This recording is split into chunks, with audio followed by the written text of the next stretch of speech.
Emma and Nathan are here today.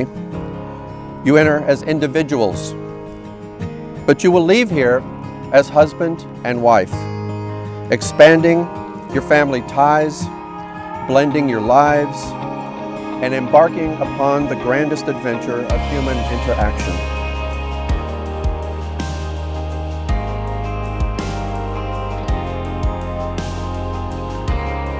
The story of your life together is still yours to write. Marriage is founded upon sincerity and understanding, which leads to tolerance, confidence, and trust. It involves respect for each other's feelings and weaknesses and faults. But you believe that those qualities, which have attracted you both to each other, can best be developed during a life spent together.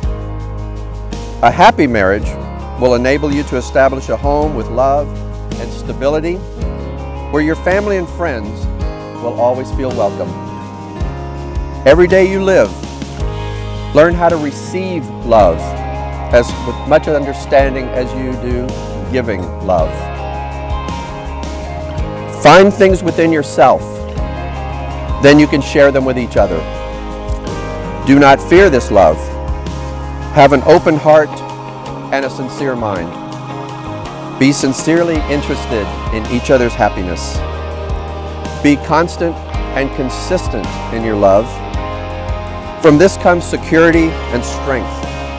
All that we love deeply becomes a part of us on this day of your marriage. Try to commit yourselves faithfully, fully, and freely to each other.